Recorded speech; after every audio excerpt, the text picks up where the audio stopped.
नमामि धन्वन्तरीरादिदेवं सुरासुरवन्दितपादपद्मं लोके जरारुक्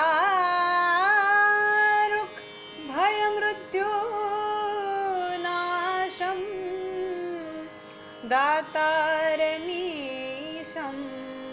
विविधौषधीनां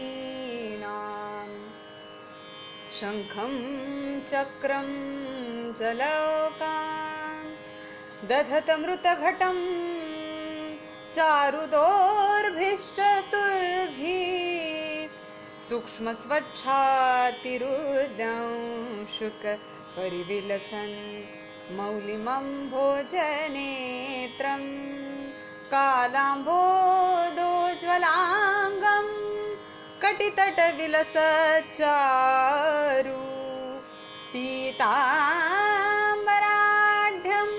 वन्दे धन्वन्तरिं तं निखिलगदवन प्रौढदावाग्निलीलं प्रौढदावाग्निलीलं प्रौढदावाग्निलीलम्। नमस्कार, मैं डॉक्टर अंजू ममतानी कोविड-19 का स्त्री स्वास्थ्य पर क्या प्रभाव पड़ता है इस विषय पर अपने विचार प्रस्तुत करना चाहूँगी। जैसे कि आप सभी जानते हैं, आज सारा विश्व कोरोना वायरस से महामारी से भयभीत अवस्था से गुजर रहा है। सुबह उठने के बाद सबसे पहले हम यही जानना चाहते हैं कि आज कोरोना के कितने पेशेंट्स हुए, कितनों को क्वारंटाइन किया गया और कितनों की मृत्यु हुई इत्यादि। दरअसल ये सारे आंकड़े हमारे मन में डर या भय पैदा कर रहे हैं। ये आंकड़े भयावह स्थिति हमें हर रोज व्हाट्सएप पर, टीवी चैनल पर या न्यूज़पेपर पर पढ़ने को, देखने को या सुनने को मिल रहे हैं। तो हम ये कह सकते हैं कि हम कोरोना के शिकार नहीं हैं। इन आंकड़ों को सुनने की वजह से हम कोरोना इंड्यूस स्ट्रेस या टेंशन के शिकार हो रहे हैं। स्त्री होने के नाते उस पर अपने साथ अपने परिवार के स्वास्थ्य की भी जिम्मेदारी होती है। अतः चाहे घर चाहे ऑफिस में उसे स्वास्थ्य संबंधी नियमों का पालन करना अति आवश्यक होता है।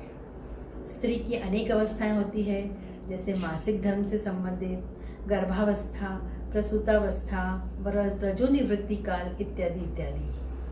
स्त्री के आहार विहार, आचार विचार का उसके मासिक धर्म पर प्रभाव पड़ता है। तो कोरोना के स्ट्रेस की वजह से या अन्य कोई स्ट्रेस की वजह से उसका मासिक धर्म अधिक हो सकता है या कम भी हो सकता है या अनियमित भी हो सकता है। आइए अब गर्भावस्था के बारे में जानें। गर्भावस्था में गर्भिणी को कोरोना की दृष्टि से हाई रिस्क कैटेगरी में रखा गया है, क्योंकि इस समय अगर स्त्री तनाव लेती है तो उसे प्री टर्म लेबर होने के चांसेस रहते हैं। गर्भावस्था में अगर वो अधिक विचार करती है, ज़्यादा तनाव लेती है, टेंशन लेती है, तो गर्भस्थ शिशु भी डरपोक प्रवृत्ति का होने की चांसेस रहते हैं। गर्भिणी अगर कोरोना पॉजिटिव है तो उसे प्री टर्म लेबर, मिसकैरेज या ग्रोथ रिस्ट्रिक्शन के चांसेस हो सकते हैं। परंतु मदर से बेबी में इन्फेक्शन होने का प्रमाण बहुत ही कम मिलता है। किसी भी प्रकार से यदि गर्भिणी स्त्री को यूटेराइन कॉन्स्ट्रक्शन या वजाइनल ब्लीडिंग या लो फीटल मूवमेंट इस प्रकार की तकलीफ हो तो तुरंत उसे अपने डॉक्टर से मिलना चाहिए। कोविड-19 के कारण गर्भिणी को सिजेरियन सेक्शन की जल्दी न करना चाहिए, बल्कि वजाइनल डिलीवरी ही सेफ है। पर सारे सेफ्टी मेजरमेंट की व्यवस्था होना आवश्यक है। गर्भिणी को जो ये स्ट्रेस हो रहा है उससे बचाव के लिए वह नियमित प्राणायाम कर सकती है। प्राणायाम में अनुलोम विलोम, भस्त्रिका, भ्रामरी व उद्गीर प्राणायाम करती है। इससे होने वाले स्ट्रेस से, ये प्राणायाम करने से जो स्ट्रेस हो रहा है उससे बचाव होगा। एंजाइटी, डिप्रेशन ये नहीं होगा और साथ में उसका इम्यून सिस्टम भी मजबूत होगा। इसके बाद प्रसूतावस्था में स्त्री बच्चे को दूध पिला सकती है। दूध से कोरोना होने के चांसेस नहीं होते हैं, परंतु दूध पिलाते समय सैनिटाइजिंग का ध्यान रखना आवश्यक है। बार बार सैनिटाइज़र से हाथ धोना चाहिए बच्चे को छूने के पहले। और दूध पिलाते वक्त अगर खांसी आती है तो मुंह को रुमाल से ढक के खांस के फिर रुमाल को साइड में रख सकती है। बच्चे को छूने के पहले बार बार हाथ धोना आवश्यक होता है। इसके बाद रजोनिवृत्ति काल स्त्री के जीवन की अहम अवस्था होती है। इसमें इसे मेनोपॉज भी कहते हैं। इसमें अगर कोरोना का स्ट्रेस हो या और कोई स्ट्रेस हो तो स्त्री को पसीना आना, घबराहट और हॉट फ्लैशेस इत्यादि तकलीफ़ें हो सकती है। इस प्रकार अनेक अवस्थाओं में कोरोना स्ट्रेस की वजह से अनेक तकलीफ़ें हो सकती है।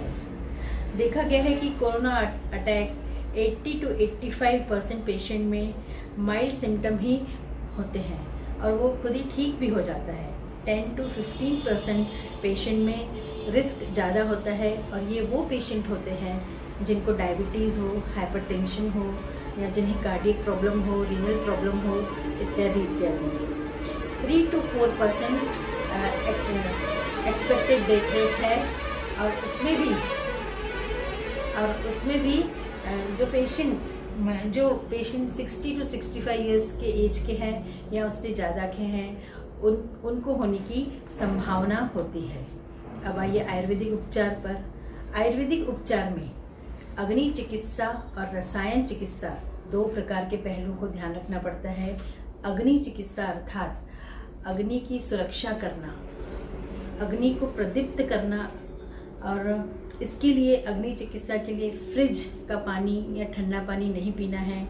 चाय के स्थान पर आयुष ने बताया हुआ काढ़ा उसका प्रयोग करना है और दही के स्थान पर छाछ का प्रयोग करना है और छाछ में काली मिर्च, जीरा व सेंधा नमक का प्रयोग करना है।